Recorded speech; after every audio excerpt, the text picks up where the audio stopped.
अरे भाई साहब, प्रोटेस्ट करने आए हो? हाँ, प्रोटेस्ट करने आए हैं। ये नीट क्या होता है? अच्छा, एजुकेशन मिनिस्टर बता दो। ये उमर खालिद कौन है? उमर खालिद हमारे पापा हैं। उमर खालिद के बारे में कुछ मत बोलना। उमर खालिद हमारे भगवान है। अरे लेकिन सुनो, अरे सुनो तो सही। अरे सवाल के जवाब तो देते जाओ। तो दोस्तों, स्वागत है आपका फिर से हमारे एक और धमाकेदार वीडियो में। तो वीडियो को शुरू होने से पहले वीडियो को लाइक कर दो और चैनल को सब्सक्राइब कर लो और कमेंट में जय श्री राम का नारा भी लगा दो। तो चलिए वीडियो को शुरू करते हैं। जय Shri Ram.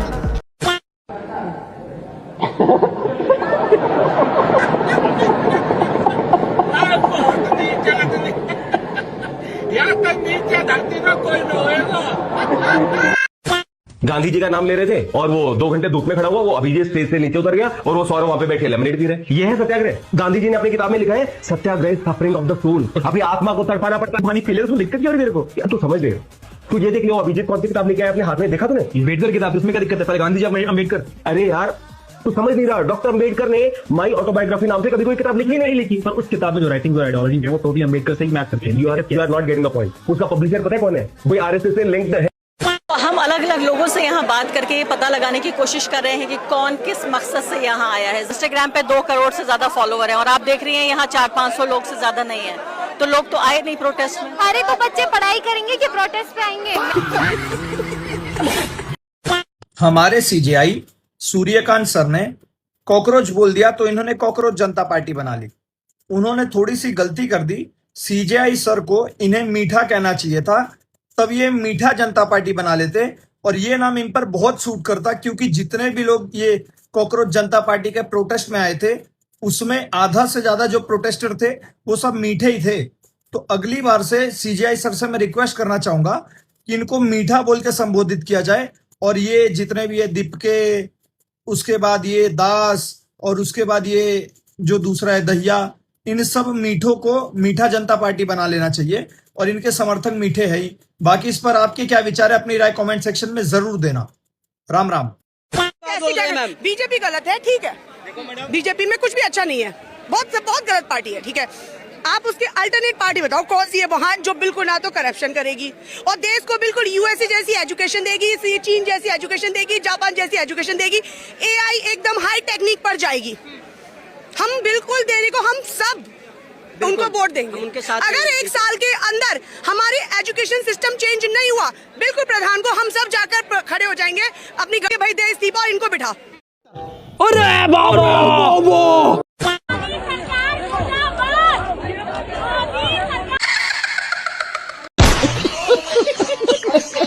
NEET paper leak मामले में बीजेपी को गाली देने वाले लोगों को वीडियो पूरी देखनी चाहिए। साल 2006 एम्स का पेपर लीक होता है, कांग्रेस की सरकार होती है पर कोई सुनवाई नहीं होती। साल 2007 आईसीएआई का पेपर लीक होता है, कांग्रेस की सरकार होती है पर कोई सुनवाई नहीं होती। साल 2009 क्लैट का पेपर लीक होता है, कांग्रेस की सरकार होती है पर कोई सुनवाई नहीं होती। साल 2011 एआईट्रिपल का पेपर लीक होता है, कांग्रेस के नेता इन्वॉल्व होते हैं पर किसी को सजा नहीं होती। कांग्रेस राज का आखिरी साल 2013 एसएससी का पेपर लीक होता है पर कोई सुनवाई नहीं होती। कितनी बड़ी विडंबना है, 70 सालों में कई पेपर लीक हो गए पर एक भी युवा रोड पे नहीं आया और ना ही कोई तिलचट्टा बाहर निकला। पर अचानक से पिछले 2-3 सालों में इस देश का एजुकेशन सिस्टम तबाह हो गया है। कांग्रेस राज के 70 सालों में इतने सारे पेपर लीक होने के बावजूद इसके खिलाफ कोई कानून नहीं बना। अरे कानून तो दूर की बात, किसी को जेल भी नहीं हुई। पर देश को बर्बाद करने वाली इसी भाजपा सरकार ने पेपर लीक को रोकने के लिए public examination prevention of unfair means act बनाया। पर फिर इसे भी इन तिलचट्टों और इन कांग्रेस साथ मत दे देना।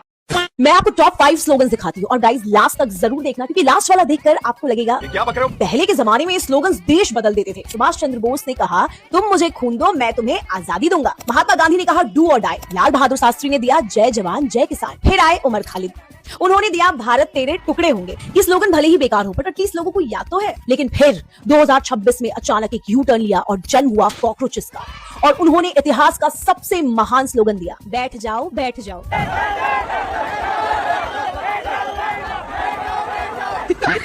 भाई सोचो, बाकी लोगों की स्लोगन सुन के लोग जेल गए, आंदोलन हुए, क्रांति हुई और सीजेपी के स्लोगन सुनकर लोग लिटरली बैठ गए।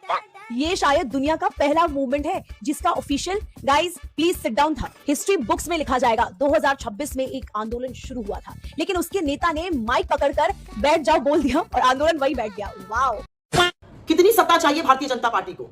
कितनी सीटों से उनका पेट भरेगा? कितनी और नीचता पर उतरेंगे, कितने और कलंकित होंगे और कितनी और संस्थाओं का ये दम घोटेंगे? सवाल इस बात का है क्योंकि कांग्रेस की जो राज्यसभा प्रत्याशी मध्य प्रदेश से मीनाक्षी नटराजन जी हैं, उनके नामांकन को रद्द करना बीजेपी का एक और कुत्सित प्रयास है, एक और घटिया पैतरा है। उन्होंने अपने एफिडेविट में कोई बात नहीं छिपाई है, ये सारी कोड़ी बकवास है। जब भारतीय जनता पार्टी को समझ में आ गया बीजेपी को कि वो हमारे एमएलए तोड़ नहीं सकती है, क्रॉस वोटिंग नहीं करा सकती है, उन्होंने ये घटिया पैतरा पे आमादा हो गया, उस पर उतारू।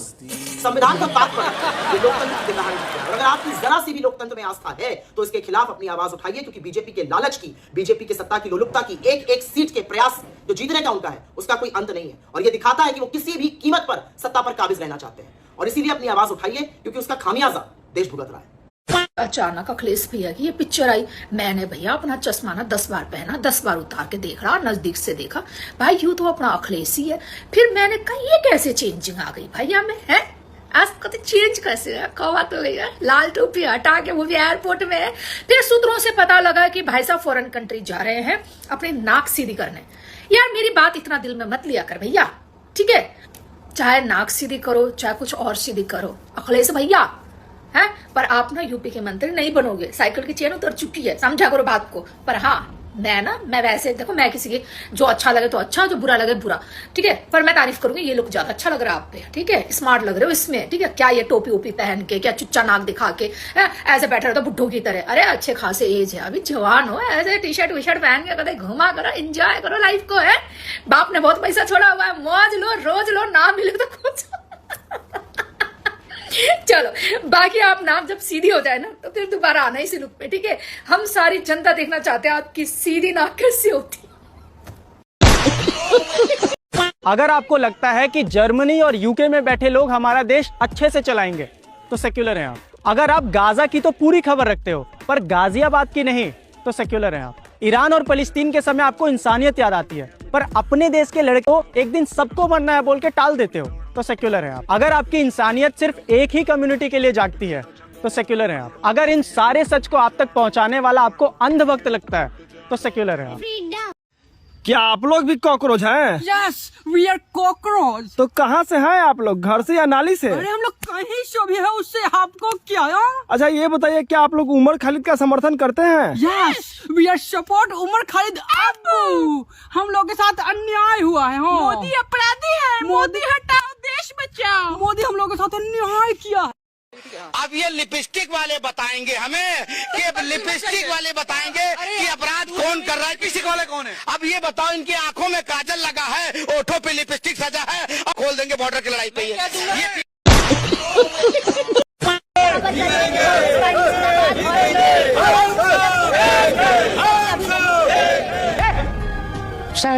कांग्रेस प्रत्याशी मीनाक्षी नटराजन का नामांकन रद्द हो गया है। भाजपा ने नामांकन पर आपत्ति जताई थी, क्रिमिनल केस की जानकारी नहीं देने का आरोप है और ऐसे में अब इनका नामांकन रद्द किया गया है। राज्यसभा चुनाव से जुड़ी ये बड़ी खबर।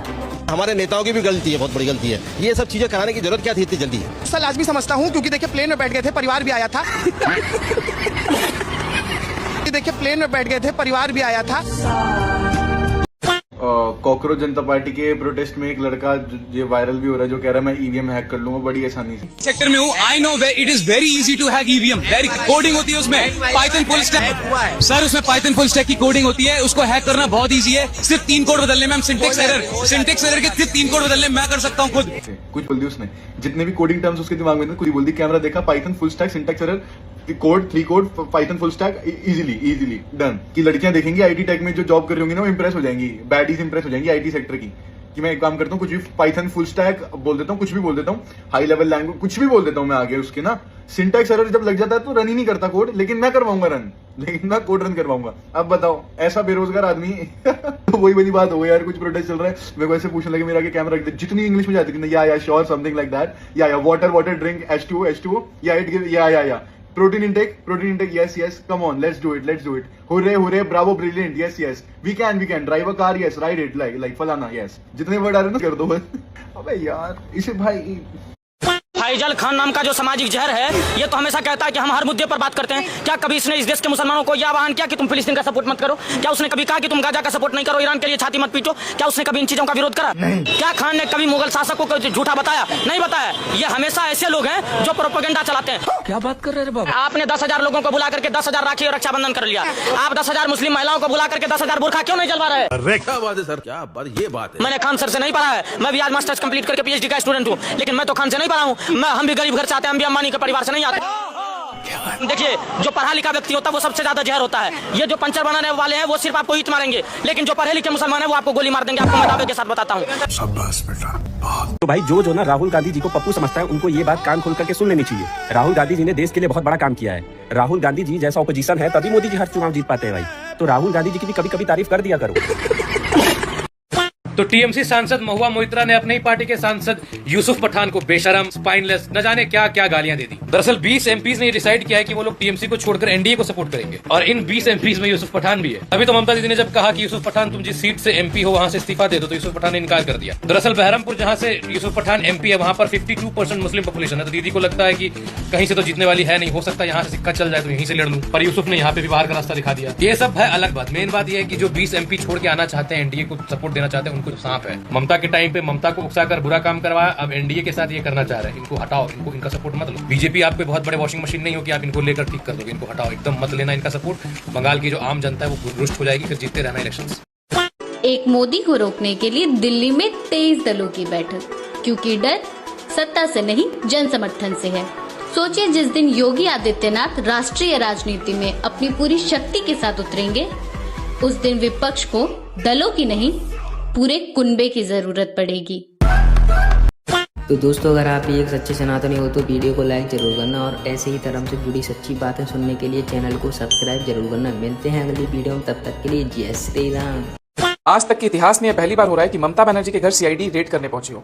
अभी तक अभिषेक बनर्जी और टीएमसी के बाकी लीडर्स पर सीबीआई, ईडी और सीआईडी की रेड तो आपने देखी होगी, पर ममता बनर्जी के घर पर सीआईडी की रेड इसलिए आई क्योंकि सिग्नेचर फॉर्जरी केस में उनका भी नाम है। एक मजेदार बात आपको पता है कि पुलिस और बाकी के डिपार्टमेंट क्यों इतना खुलकर इन्वेस्टिगेट कर पा रहे हैं? क्योंकि 2018 में ममता बनर्जी ने एक रूल लगाया था, जिस रूल के तहत कोई भी सेंट्रल डिपार्टमेंट स्टेट में उनके परमिशन के बिना इन्वेस्टिगेट नहीं कर सकता था। पर इस पूरे रूल को अब शुवेंदु अधिकारी के गवर्नमेंट ने कल चेंज कर दिया। अब कोई भी सेंट्रल डिपार्टमेंट, उनको अगर लगे कि कहीं भी करप्शन है, कोई भी लीडर करप्ट है, तो वो आकर खुलकर बंगाल में इन्वेस्टिगेशन कर सकते हैं। अब इस सिग्नेचर फॉर्जरी केस में हुआ ये कि कुछ टीएमसी के एमएलएस जो अभिषेक बनर्जी के सपोर्ट में थे ही नहीं, उनके बदले भी अभिषेक बनर्जी ने साइन करके स्पीकर को दे दिया, और इस लेटर को पढ़कर साइन किया था ममता बनर्जी ने। इसीलिए अब अभिषेक बनर्जी और ममता बनर्जी पर इन्वेस्टिगेशन स्टार्ट हो चुका है।